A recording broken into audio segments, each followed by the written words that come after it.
Welcome to the Made in Maine podcast, where we dive headfirst to discuss difficult topics, core principles, and the creativity behind the thriving Made in Maine community. We invite you to tune in whether you're a skeptic, on the fence, or have many years designing and creating Maine-made products. Join us as we grow together and continue to put Maine on the map with the Made in Maine podcast. Hey everyone, welcome to the Made in Maine podcast. This is episode 1. We're going to do it a little bit different. Starting off, I'm going to be interviewing my co-host here, Matt from Black Dog Ironworks. But first and foremost, my name's Finnemore. I'm the owner of Box of Maine. We take the essence of Maine and we package it up in a convenient gift box and we ship it all over the world. You can find some great items in the box like blueberry jam, maple syrup, whoopie pies, and it's just a fun little gift to give somebody for really any occasion. So that's what I do. Matt, what do you do? My name's Matt Foster. I'm the owner of Black Dog Ironworks in Enfield, Maine. It's a small blacksmith shop that I run out of my home. I sell on Etsy and Amazon. I sell handmade forged steel products, very rustic and has a lot of character, a lot of decorative stuff, a lot of smaller stuff that I can ship. Great. So why people are going to probably be asking, we obviously get lots of questions about our business on a daily basis, but people are probably going to be asking, why did we start this podcast?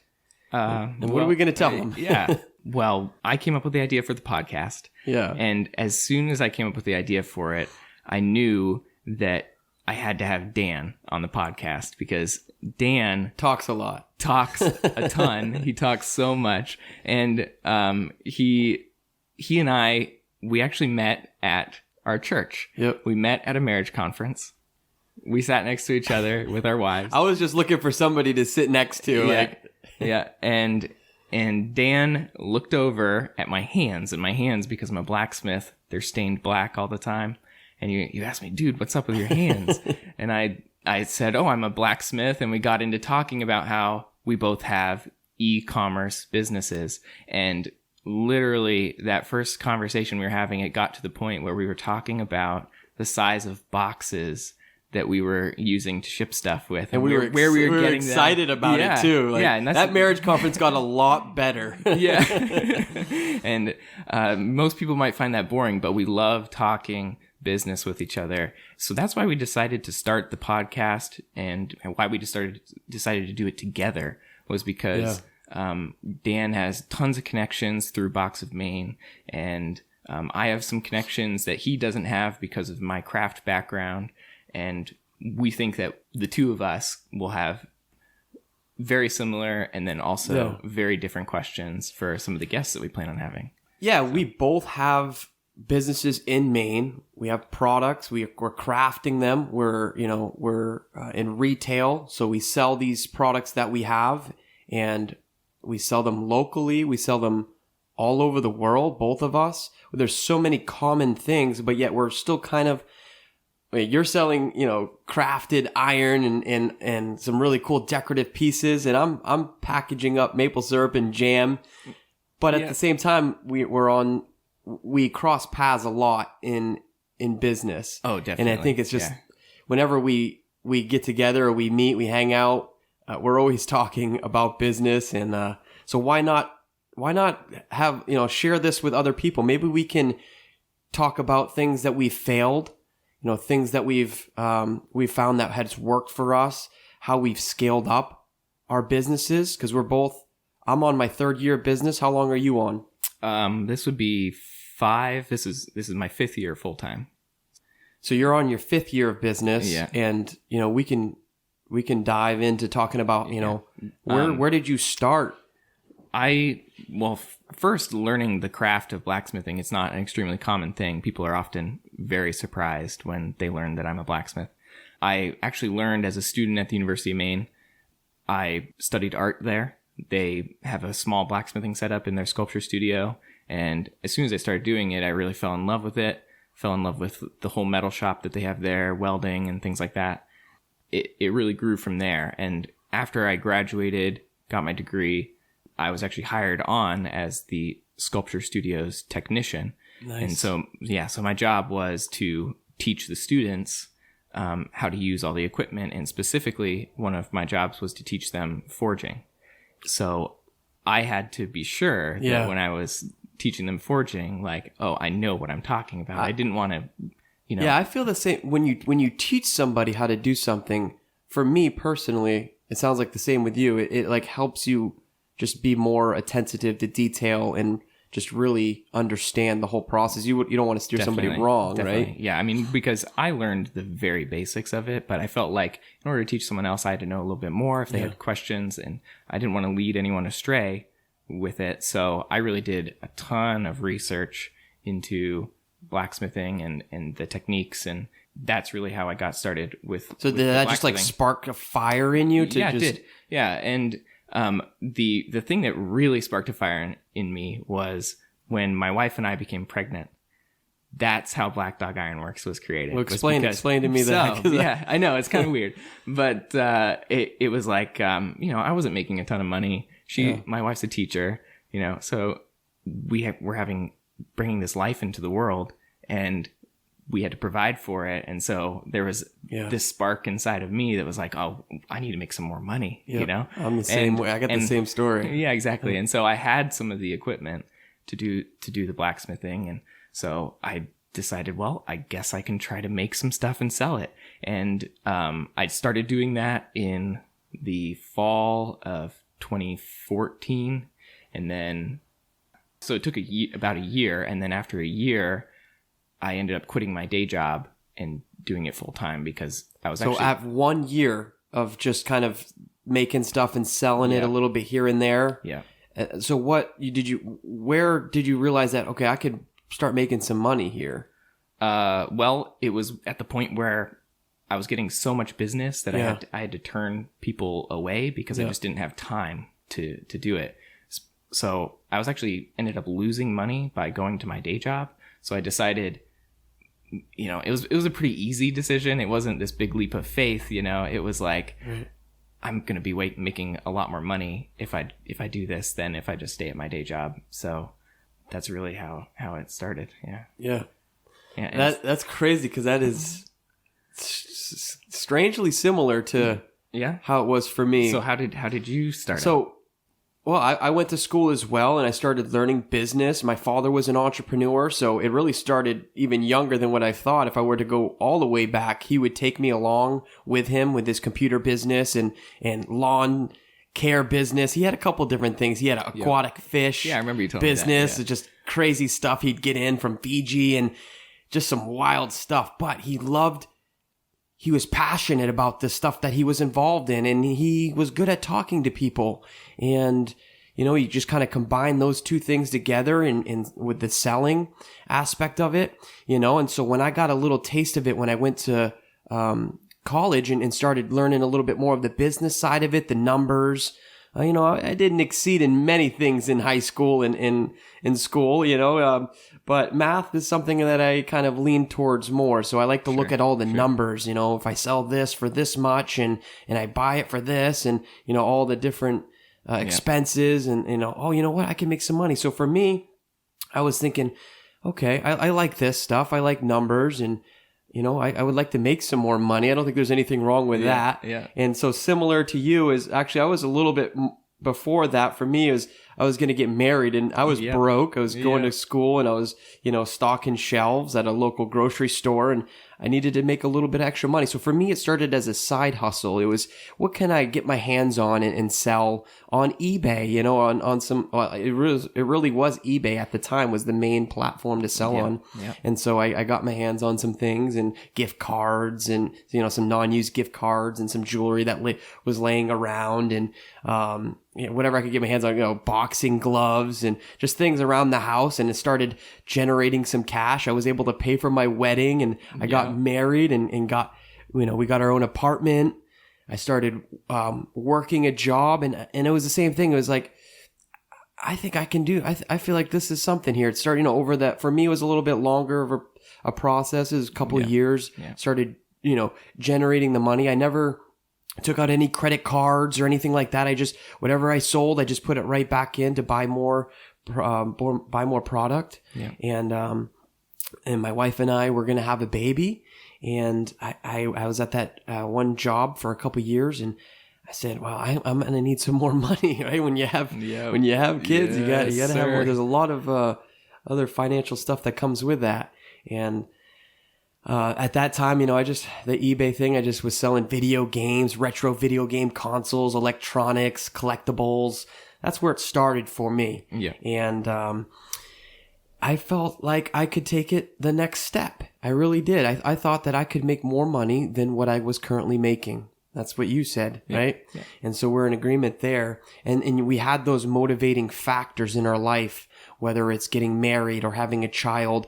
I think you need that. You need to have that passion. You need to have a reason to press forward, because it's going to take a lot of determination. You're going to be, we're our own bosses now. Definitely. And so we have to motivate each other. I think there's a stigma that goes behind sometimes, or the perception of when you run your own business, you think it's all easy. You have super flexible hours and schedule, and you do, and you do in one sense. You do in one sense, but it is very demanding. Yes. On the other hand, you control essentially how much money you want to make, and that can be very enticing that it can consume your life. But we'll talk more about how our businesses have consumed our life. A little bit later on.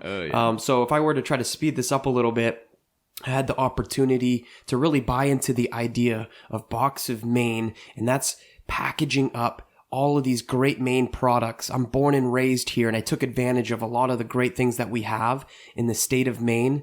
We're really unique when it comes to the people and the environment, just the atmosphere that we have here. People are very supportive, hardworking, economy, but the great products, blueberries, we have so many blueberry fields, and then obviously lobster, anything lobster related is great.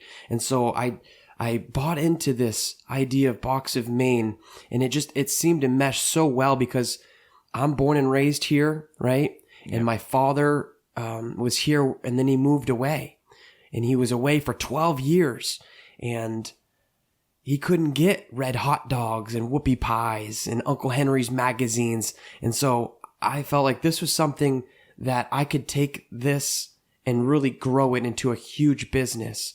And it's only been 3 years, and it's really has come quite a ways. Yeah. So where did you start? Like where was my basement? The actual, yeah. Nice.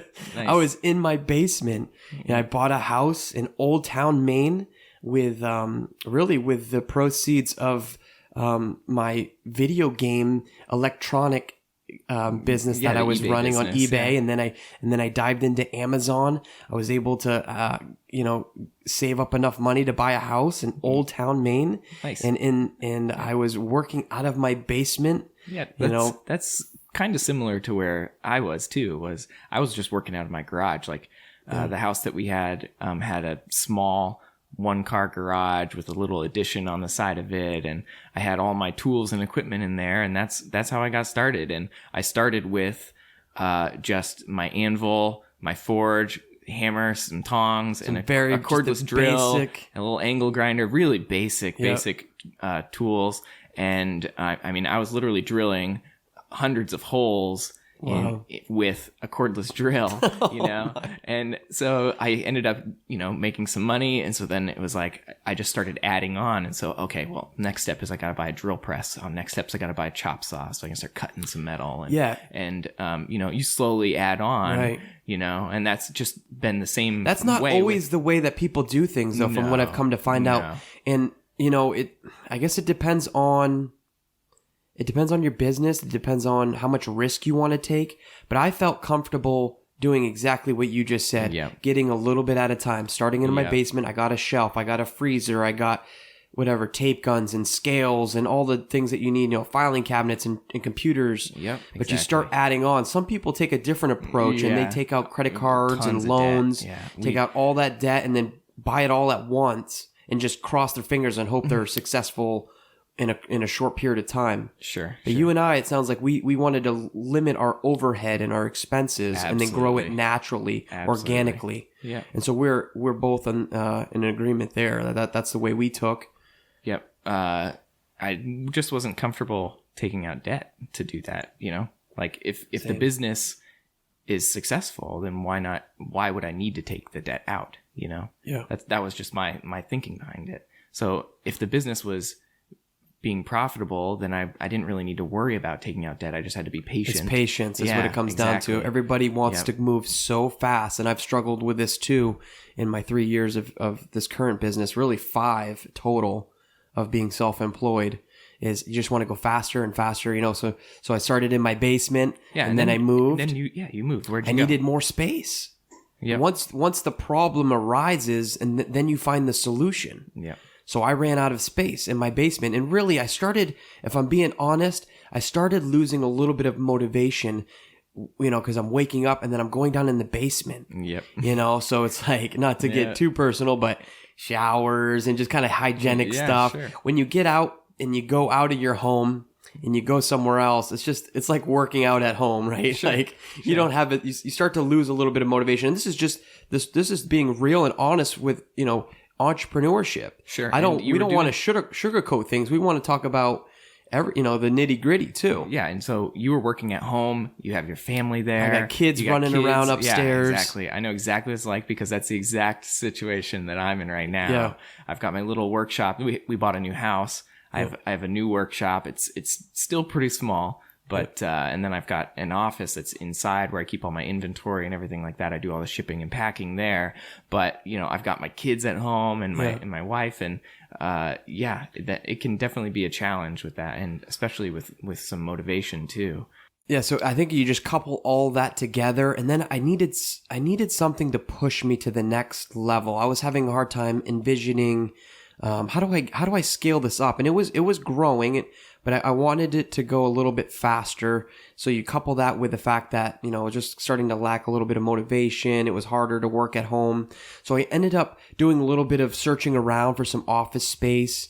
Local, close to me, because I didn't want to drive too far away. Yep. I still want to be close to the businesses that I work with. And so I ended up finding an upstart center for entrepreneurship in Orono, Maine. And I got to give them a shout out because they got a great thing going on over there. They're connected with the University of Maine. And really what they do is they help people that have startup businesses. And they come alongside them and give them some mentorship, some guidance, really just an overall support system. And so, with some discounted rates through rent over there. And so I spent a year over there too, packing and shipping thousands of boxes of Maines all over the country. Nice. And after that, you have another step that you took. So what was that next So another step? now each one of these, I don't want to talk lightly about it because it was difficult. Each one of these steps from, I want to run my own business to, okay, I'm in my basement. Now I'm going to get out of my house. Now I'm taking on a little bit more costs and some expenses. That was a big step. Yeah. And then it's like, okay, well, I'm running out of space where I'm at now. Now I need more space, and an opportunity presented for a commercial property, literally right down the road from my home. It's like, and it wasn't too far away from the shared office building. And to be honest with you, I prayed about it. This time I needed a little extra help. So I definitely prayed about it. My wife was super supportive. And that's one thing I just want to touch on real quick is the support. I imagine that you've received great support from your wife. Definitely. We have to shout out our wives because Absolutely. I think, the reason why we're successful currently is, I would have to give the credit to our wives. They're very supportive. And so if anyone listening out there, I would definitely encourage you to, if you're on the fence with maybe you're listening and you're thinking, I've been wanting to start my own business. It helps when you have someone that can support you. And it doesn't always make sense, right? It may not always make sense to them. I'm going to buy a commercial property. If I had said that the first year, I wouldn't have got much support, but the business kind of showed that it showed us, it was showing us we need more space in order to keep this growing. Yeah.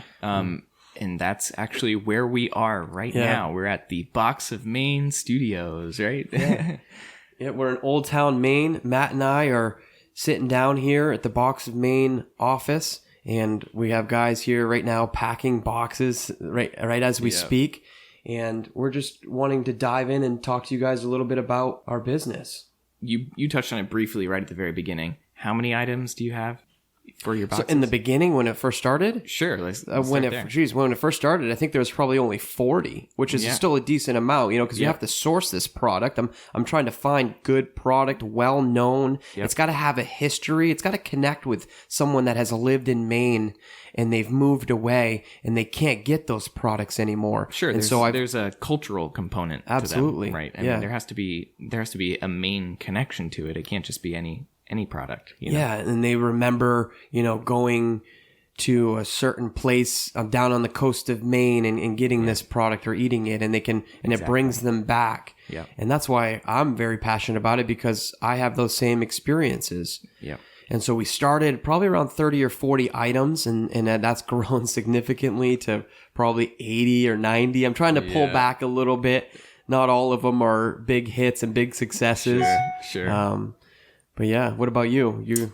So I've got 40 items right now, and I'm trying to add more over the next coming months. I'm always trying to add. I've had that conversation with you. So this is a conversation that I've had with Matt before. Is he's got some really good ones that are hits, and they're always going to be a strong selling product. Yep. But I've encouraged him to think outside and start to look and see, well, what else can I get into? Whether it's more decorative pieces or custom pieces. Yep. So, just for the listener, I make a lot of bottle openers. Those are my top sellers. I make tons and tons of bottle openers, thousands of bottle openers every year. I make wall hooks, coat racks, shelf brackets, some other gift items, like I make metal roses. Yep, so I've for Valentine's Day is awesome. coming up here, so that's like a huge thing that's happening right now. Roses, and I also do tons of custom work right now. I've got I think 12 people lined up for custom work, and all sorts of stuff. I mean, your mind would be blown by some of the things that people want. I mean, fireplace tools, firewood racks, combination firewood rack table, type of stuff. Wow. And a lot of it's really decorative and rustic. And sometimes the custom products can start to get in the way of my production, because technically I'm like a direct to customer manufacturer. So I'm actually making every single one of my products that I'm selling. And sometimes that custom stuff can get in the way of developing new products and things like that. So there's definitely a balance there between giving the customer what they want and trying to grow the business. And I'll jump in on that, because I completely agree. We want to give the customer what they want, right? We want them to come back. We want to try to make sure everybody's satisfied, but in reality, that can't always happen, and you have to think from a business perspective. What's feasible? What makes sense? Where we have to start valuing our time a little bit more as we get bigger. And maybe even looking about how to be more efficient with our the processes that we have. And we can talk more about this as we bring on more business owners from throughout the state of Maine, and we can ask these questions and figure out what's their process and how did they make it better. And so I think that's going to be great. So make sure you come back in later episodes to hear more from other business owners from Maine. So do you have any items that you've removed that you don't sell anymore? Yeah, and we were talking about, diversifying, and not every item that you bring on is a hit, right? So there's some items that I thought were going to be successful, and they were not. So if I were to give you an example, I could say, pumpkin pie in a can or squash in a can. Yeah, you can kind of get that anywhere, right? And that's what makes the item really stand out is, wild Maine blueberry jam, right? These are the little low bush blueberries specifically grown in Maine. Yeah. And so I'm not originally from Maine. I'm a Navy child. So I traveled all over, moving all over, spent a lot of time in the Midwest, a little bit on the East Coast, Virginia, a lot of time in Virginia. And my family's originally from here, though. Both my parents went to Bangor High School, oh, nice. I went to Bangor High School. Yep. So did my little brother ended up going there too when we moved back here. But we spent summers here. I have grandparents here, and my parents have tons of friends here, and we would go to barbecues and stuff. And I remember red hot dogs. Hot dogs. That was one that I've added that was a hit. Yeah, definitely. It was tricky though, because I won't dive into all the details of how we made it work, but some items require a little extra thinking and how I can imagine. I can imagine. how we get them and how we can get them to the customer. Yep. But we were talking about, it's hard to please everyone, and I get a lot of suggestions and requests pretty much every day.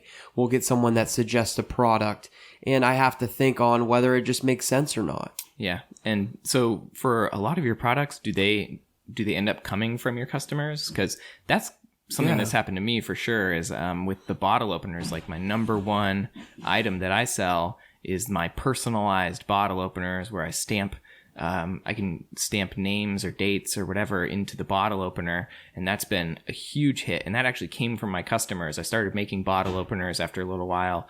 And my customers kept on asking me like, oh, can you personalize it? Can you put a name in it or something? And I kept on telling them no, because I just hadn't really put any thought into it on like how I would go about doing that. And then eventually I was like, I just kept getting so many people asking me that I was like, I got to do it. And I did that. And then that's really when the business started to explode. And isn't that amazing? Yeah. You just have, so when and that's what it is when I keep getting people, that suggest, a lobster product, right? So we have lobster themed items. Everybody wants, if I'm being straightforward, everybody wants lobster, like for Maine. sure. Yeah. And I keep saying no. I want to stick to the gift items. Yep. And it sounds like I'm gonna have to get some lobster. Eventually, you're gonna have to. I mean, your box of Maine. I can't think of anything more Maine it's than tricky. Lobster For those that are listening and for those that know and are they love lobster. I didn't grow up eating lobster, believe it or not. Yeah.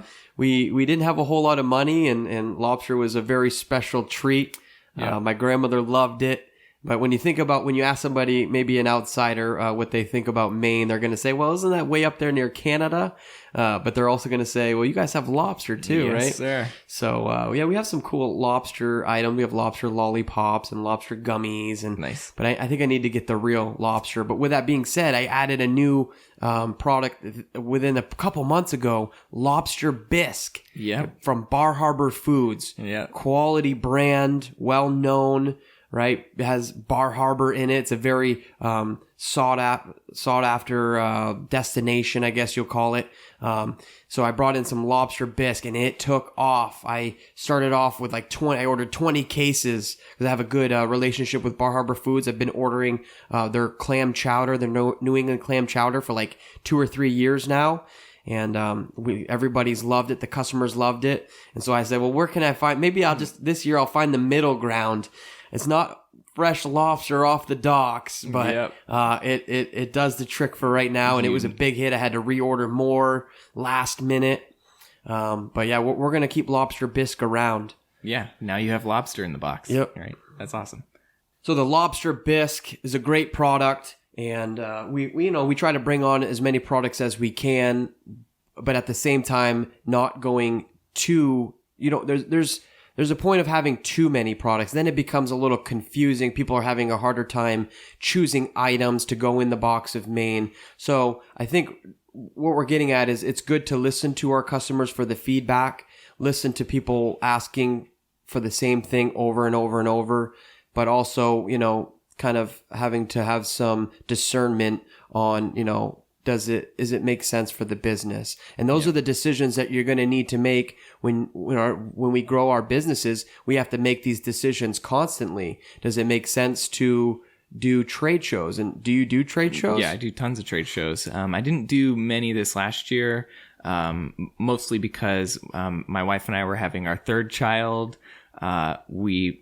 I had to focus more on just because of the I guess family dynamics that were happening at that time. I couldn't really do many, but that's a whole nother episode right there we could talk about. So previously I did a bunch of shows. I did the Bucksport Art Festival for a few years, and that's kind of something interesting to talk about. Is I actually before I started doing blacksmithing, I thought I was going to be a sculptor. I had studied art, and I started doing that, and that was So you were sculpting? Yep.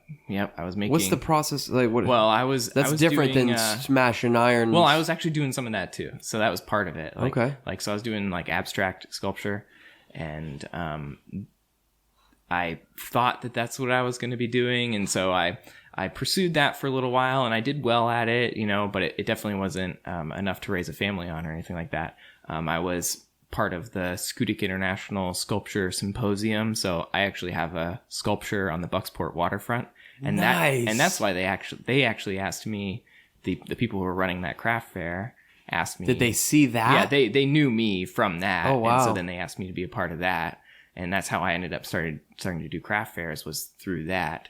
So then we both do the Harvest Festival in Bangor. Yeah. The Maine Craft Fair. We love the Harvest Festival. Yeah. Really, you touched on it a little bit, getting your name out there, really putting a face to the business, building the business, the brand. Your Black Dog Ironworks, and now you've made a mark on Bucksport. And when we do these shows, these festivals, whatever you want to call them, we're representing our company, our hard work that we've put in. I love them. Sure. I love going and being able to talk to people. Yeah, I love talking to people. Like, I get so many people that are like, "Wait, you made this?" And I'm like, "Yeah, I did." And they're like, "So you're a blacksmith?" And a lot of them are like, "Oh, have you seen Forged in Fire?" Like that. And they try to draw some kind of connection. I remember I did the same thing. I'm like, blacksmith, anvil? People are still doing that? Yep. Yeah, it's not so common anymore, but there's definitely been a resurgence lately. And I think you're right. Yeah, there's a huge community on Instagram of blacksmiths. And you mentioned how the sculpting thing didn't seem, that's where it kind of started, but you also have to find that niche. Can I make money? Can I make this into a business? Yeah. So you got to have that. You're very artistic. You have that thought process, but you also have to have a business mind too. Absolutely, you have to be analytical as well. You have to be able to crunch the numbers and make sense of all that at the same time as being able to design and create. I'm sure that you're probably the same way too. Yeah, we're always creating stuff. Yeah, different types. This podcast is a perfect example of it. We're always just thinking about, what can I make next? You know? And I personally like the creation process behind it, and just always knowing not to just settle for just a bottle opener, right? Yeah. You want to create and design that next big hit. Not everything's going to be a hit. Yeah. But when you have something, you know that you do. And we get to see that when we go to these shows. We get to kind of hear from the people and talk to them face to face. Yeah. Where a lot of times you're out working in the shed, smashing metal, and we're in the office packing boxes all day long. And so it's a really nice another aspect of the business, not to mention developing relationships. Sure. Let's talk about that a little bit. You get a lot of feedback from your customers at the craft shows, much more than you do through doing an e-commerce business. You get that direct feedback right there. Yeah, and that's what we are. We are e-commerce businesses. We're on a couple different platforms. You want to talk about what platforms? Yeah. So I sell predominantly on Etsy. I also have my own website, blackdogironworks.com. So what's Etsy, though, for someone that's maybe listening that doesn't know? Etsy is an e-commerce site specifically for handmade products. So there's a little bit of leeway there. There's some people that may design products and someone else makes it for them. But predominantly handmade products. There's also some vintage products. There's, that sort of category there too. And it's really kicking off right now, guys. If you are crafting something and you're not selling it online, it's fairly simple to get started. I didn't find it too difficult to get started. And it's very inexpensive too. It was like 20 cents. They have like the lowest rates listing right now. Yep. So now's the time to get in. If you're listening and you're making something, I would check it out. I would get on Etsy, create an account. Sure. And I think that I really jumped on it at a really crucial time, because at that time, blacksmithing really wasn't this big community like it is today. There's definitely been a resurgence. There's tons of YouTubers now doing blacksmithing and things like that. Whereas before, when I first started, there wasn't that community. And so the competition on there was not nearly Right. what it is today. So, But you're well established now. Sure. But I would suggest that if you are considering selling on Etsy, to do some research. There's a far more jewelry sellers on Etsy than there are blacksmiths. So my product's a little bit unique. Find that niche again. Do a little bit of research. Absolutely. Yep. And so I have my own website, like I mentioned, and then I also sell on Amazon, and you sell on Amazon as well, and through your own website. Yep. And where else? eBay. Believe it or not, eBay is close to home with me because that's where I started. When I, first started selling products. It's definitely not my number one sales channel. It's probably not even 2 or 3. Yeah. But it's up there, and not putting all your eggs in one basket, but kind of, again, diversifying a little bit, having multiple sales channels. So far, we've talked about how we do trade shows, and there's a little bit of income revenue there. There's, you get the sales at the show, but who knows what you get, later on throughout the year. You get a phone call or an email. Sure. So I'm on eBay. I've messed around with Etsy a little bit. My website is a very big one for me. Yep. And but the biggest, if I'm being honest, is Amazon. It seems like everybody's getting on this Amazon train with the Prime, the fast shipping, just so many people going on there and shopping. And so it just makes sense to get on there and have some of your best-selling products on there. Why not? Sure. I mean, I started doing Amazon, I think actually from your suggestion. I started doing Amazon, and I hadn't put a lot of time into it, a lot of time promoting it, but as of late I've been pushing that a little bit more and making sure that all of my listings on there have everything that they need. Detailed description, sure, exactly. Pictures. Yep. There's all that stuff, and making sure everything was exactly what it needed to be. And now you can definitely start to see. You start getting reviews. Do you have reviews on any? Yeah. And you're starting. I've to noticed see it once you get those reviews, Yep. it'll just all of a sudden you'll just start getting more and more sales. It doesn't happen overnight, guys. If anyone's listening, these things do not happen overnight. You have to put in that time. You have to do what Matt said. And fill out all the details the best you can, and eventually, right? Amazon wasn't Amazon. I mean, I was getting very few sales. I mean, like one every couple weeks. Yeah. And it's definitely that's how it is. Yeah, it starts with one a week, one a day, then it's one an hour. Maybe. Sometimes of the year. Yeah. But. Yeah, so for me, my top one is going to be Etsy, and then my website, and then it's Amazon as far as like quantity of sales. Yeah. I've even been able to add another source. What's that? My retail. I have a little retail shop here at in Old Town, Maine, when I bought this commercial property. Wasn't really needing it. Wasn't really counting on it. Just looking for more space to pack these boxes. However, we had a considerable amount of people stop by, and we have a little area where they can pick the items and craft the box themselves. And we've even had some people come in with their own items to put in the box. Really? Yeah. Wow. Yeah, and I said, all right. Yeah, go for it. Yeah. Awesome. So, what plans do you have for the future? So really, Let's start with like near future. Near future, yeah. Right. Well, right now we just got moved into this property not too long ago. We're probably only about 2 or 3 months in. So that was the next big step. That was part of the future. Was eventually I'd like to have my own place. Yep. Basement, a shared office space to my own place in 3 years. So I'm pretty grateful for that. I'd like to do some more shows, some big shows though. You got to find the right show, and sometimes it takes a little bit of looking around, talking to people. Sure. I'd like to do some bigger shows this year. Yeah. I'd like to be honest with you. I'd like to get some more business to business. As Matt said earlier in the show, a lot of what we do is direct to consumer through some of the sales channels we've already talked about. However, we didn't talk about any business to business that we've done. Sure. So I would like to get more business to business, because I think that is a way that I can scale up the company even more, because businesses have more money and sure. They buy more. Do you have any businesses? Yeah. That you're working with? a lot of my stuff is we had a lot of business, a lot of companies that ordered gifts for their customers over the holiday time. They send out 40, 50, 60 boxes at a time. Yeah. And we'll see them come back every year.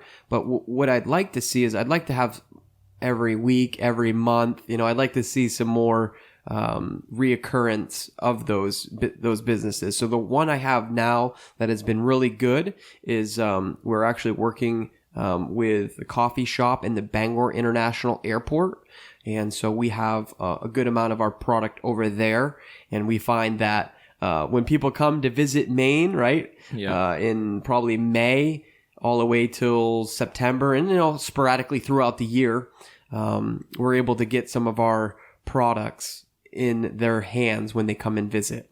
So that's been a really good, repeat business for me. Sure.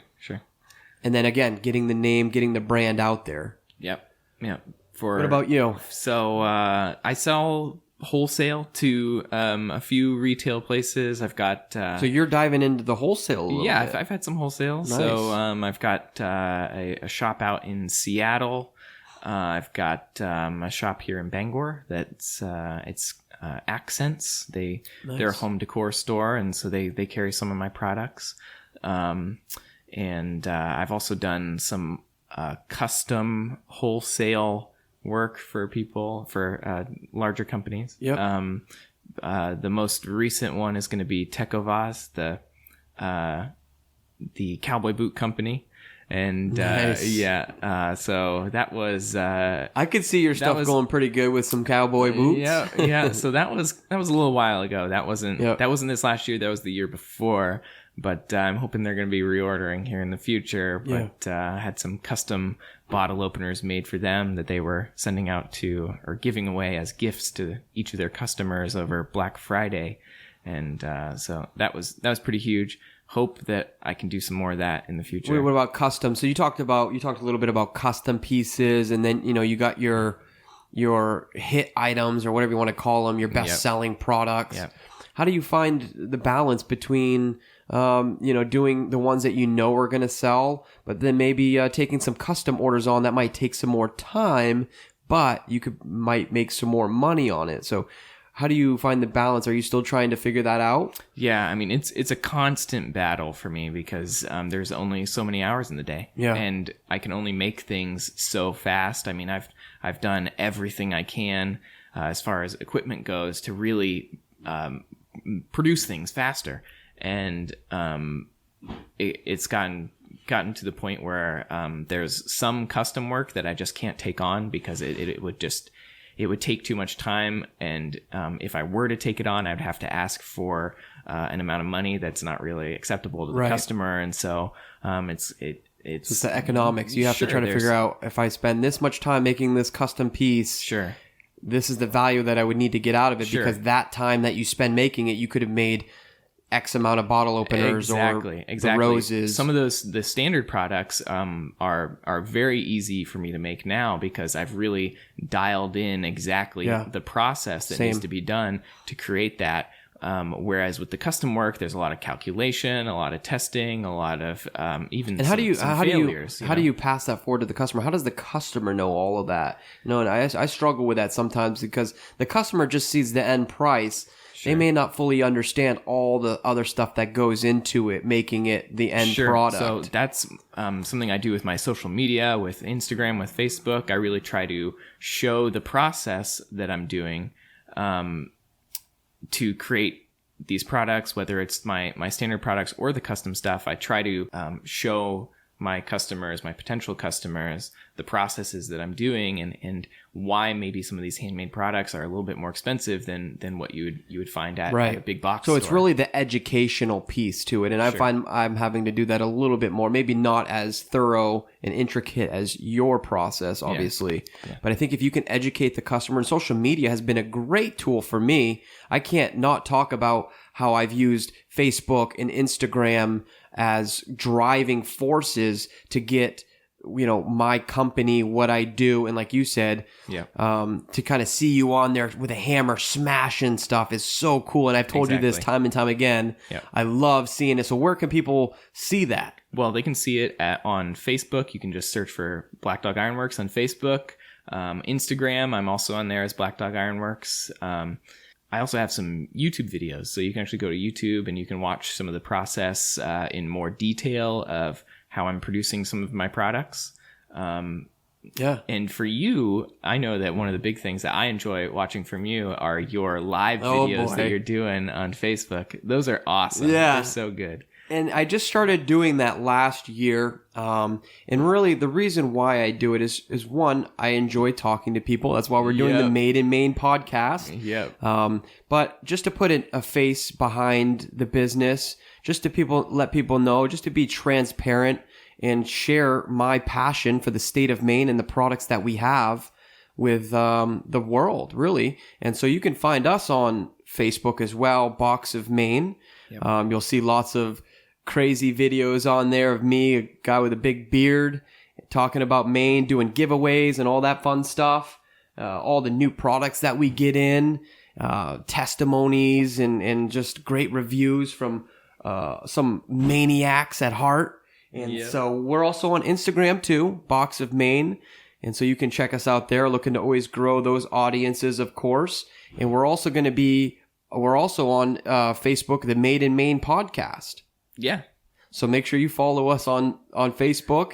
Do we have Instagram? Well, we're going to, I don't know if we have an Instagram right now. So on our Facebook page, we're going to be probably posting ahead of time who our future guests are going to be. And we're going to be asking you guys for some questions that you might want us to ask them that we can answer on the podcast. Ask us questions too. If you have any questions for us, feel free to comment that down below. Or in our guests. So guests, we're going to have some great guests on the show in the next couple episodes. And we've been talking to a few people. Some of the first people I think would be great fits for the show would be Jeremy Grant from the Timber Cross. Great Mainer looking guy with a big beard and a plaid shirt on, going all over the state of Maine, going out and discovering awesome things. You'll see him with his drone videos. So we'll get him on here. We'll talk about his drone and really how it started. And he's got a great story. I've heard it, bits and pieces of it before. And another great guest that we're going to have on the show that's born and raised in Maine is Stephanie Mulligan from McSee Books. She's written How to Catch a Keeper, talking about lobster, her time on the lobster boat. And she's even got another book coming up. So you'll have to join back to hear about that new book. And we'll interview Stephanie and ask her a bunch of difficult questions. And I'm sure we'll have a great time. So thank you for joining us on the first episode of the Made in Maine podcast. My name's Daniel Finnemore. I'm the owner of Box of Maine. And my name's Matt Foster, owner of Black Dog Ironworks. We're putting Maine on the map with the Made in Maine podcast.